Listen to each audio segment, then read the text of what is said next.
Hello, bonjour à tous, on se retrouve aujourd'hui dans une nouvelle vidéo. Aujourd'hui on va faire un petit peu de travaux pratiques. On va parler des volcans et surtout des différents types de volcanisme. Vous l'avez peut-être déjà fait en cours. On peut faire une expérience pour modéliser ces différents types de volcanisme. Et donc je vais faire ça avec vous aujourd'hui.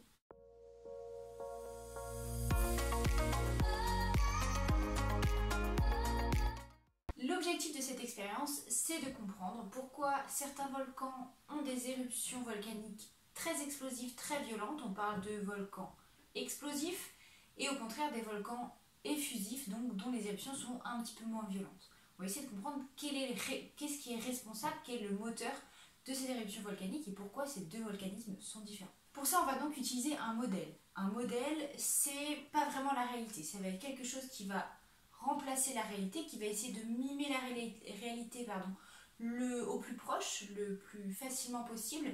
En fait, un modèle, ça va être une représentation de notre esprit pour essayer de comprendre des phénomènes, d'expliquer des phénomènes à notre échelle et surtout simplifier la représentation mentale de ce phénomène. Donc aujourd'hui, évidemment, je ne vais pas étudier un vrai volcan. Je vais utiliser du matériel qui va remplacer le volcan, qui va remplacer la lave, qui va remplacer donc, le moteur de ces éruptions volcaniques, etc. C'est ça la modélisation.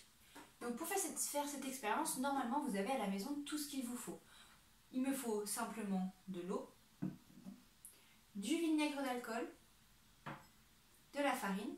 Donc ici j'ai un verre qui contient 50 g de farine, ici un verre qui contient 75 g de farine.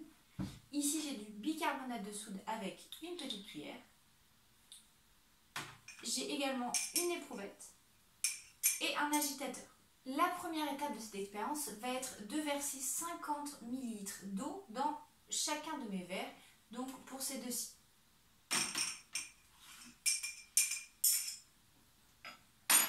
Je vais donc mesurer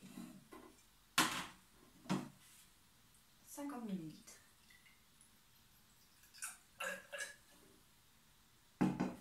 Que je vais verser dans mon premier verre et 50 ml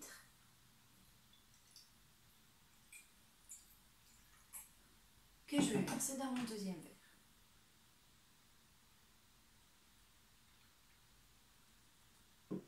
Pour l'eau, c'est bon. Je vais donc mélanger grâce à l'agitateur pour éviter qu'il y ait des grumeaux, parce que c'est comme quand on fait un gâteau, eau plus farine, ça fait des grumeaux. Jusqu'à obtenir une pâte à peu près homogène.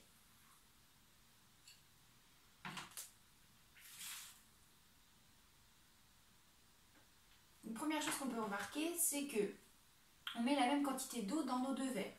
Sauf qu'on n'a pas la même quantité de farine. Ici, on a 50 g de farine, ici, on a 75. La pâte qu'on va obtenir va être forcément différente. La différence qu'on obtient, c'est ce qu'on appelle la viscosité. On va avoir ici une pâte plus visqueuse. Hop. Donc, quand il y a 75 g, que ici, où la pâte va au contraire être beaucoup plus fluide quand il y a 50 g. Donc on a une différence, selon la quantité d'eau, on a une différence de viscosité. Très importante, vous verrez par la suite pourquoi est-ce que je vous parle de ça.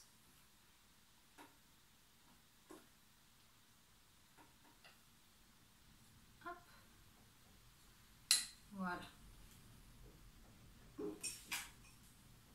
Je rajoute également 3 petites cuillères à café de bicarbonate de soude dans les deux cas.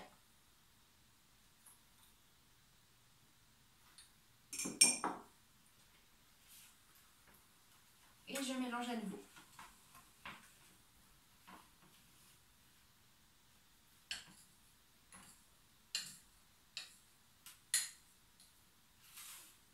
Comme je disais tout à l'heure, on parlait de modèle. On a donc ici modélisé le volcan grâce à ces verres. Les verres représentent ici dans notre modèle le volcan.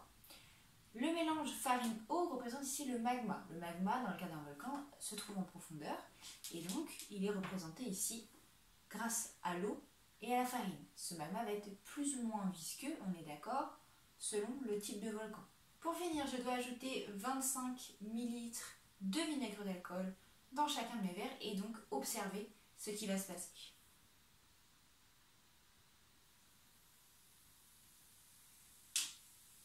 observez bien, ça commence à réagir ici.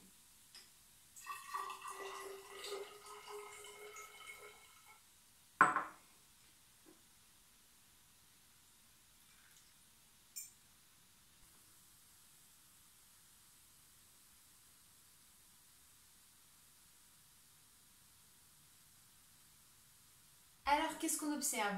On observe donc, ici on avait un verre avec 50 g de farine, ici 75 g de farine. On voit que dans le verre où on avait 50 g de farine, on a une réaction chimique, d'accord? Il y a des bulles, etc. Mais la réaction est toute douce, ok? La mousse monte un petit peu, mais tout doucement. Au contraire, dans le verre où on a 75 g de farine, la réaction est beaucoup plus violente. On voit d'ailleurs ici qu'on a une énorme bulle. Donc on a une production de gaz qui va être beaucoup plus violente que dans le cas où on a 50 g de farine. Alors qu'est-ce qu'on peut dire? On a dit ici que le magma était beaucoup plus fluide que le magma ici. Ici ce magma était beaucoup plus visqueux. Finalement, on peut dire que un volcan qui a une réaction, une explosion, une éruption violente, explosive, avait un magma beaucoup plus visqueux, alors que les volcans effusifs ont un magma beaucoup plus fluide. Le moteur ici de la réaction, qu'est-ce qui fait qu'on a une éruption volcanique? Si on en revient à notre modèle, finalement, ici c'est le mélange donc bicarbonate et vinaigre d'alcool qui modélise ce qu'on appelle le gaz. C'est le gaz en fait le moteur de l'éruption volcanique. Donc le magma, ça va être un mélange de roches en fusion avec un petit peu d'eau aussi, qui va se former en profondeur, donc sous un volcan, avec des températures et des pressions un petit peu particulières. Le magma, c'est une matière qui est chaude et qui peut être plus ou moins fluide, et dans laquelle on va trouver des gaz. Et c'est à ce moment-là que le gaz est très important, c'est lors d'une éruption volcanique, quand il va y avoir une pression, une température particulière, les gaz vont pousser le magma vers du coup la surface, et à ce moment-là qu'on va donner une éruption volcanique. L'éruption va être plus ou moins violente comme on l'a vu dans notre expérience, selon si le magma est très fluide ou si au contraire le magma est beaucoup plus visqueux. On a donc deux types de volcanisme. Le volcanisme effusif avec un magma fluide et une éruption beaucoup moins violente, et au contraire un volcanisme explosif comme son nom l'indique, dont l'éruption est beaucoup plus violente mais avec un magma plus visqueux. C'est donc la viscosité du magma qui va déterminer si on a un volcan effusif ou un volcan explosif. Cette expérience, vous pouvez la refaire chez vous parce que normalement vous avez à peu près tout le matériel que vous pouvez faire chez vous. Faites attention à toujours le réaliser sur un plateau parce que là ça n'a pas débordé, mais selon la taille de votre verre ça peut déborder, donc ce serait dommage d'abîmer votre table ou en tout cas le plan de travail qui se trouve en dessous. Donc vous pouvez le réaliser pour tout bien comprendre. Je vous mets dans la description le protocole que vous pouvez suivre. Donc voilà, ça va vous permettre de mieux visualiser. C'est ça le but d'un modèle, c'est d'essayer de représenter la réalité de façon plus simple, plus logique, plus visuelle pour nous, et essayer de mieux comprendre tout ça. Et en tout cas j'espère que vous avez mieux compris de cette façon. Voilà, bon, alors je vous retrouve plus tard pour une autre vidéo donc, sur le volcanisme. Plus, donc rien à voir avec le TP pour le coup, plus basé sur le cours et les notions qu'il y a à savoir pour les valeurs. Voilà, allez, bye!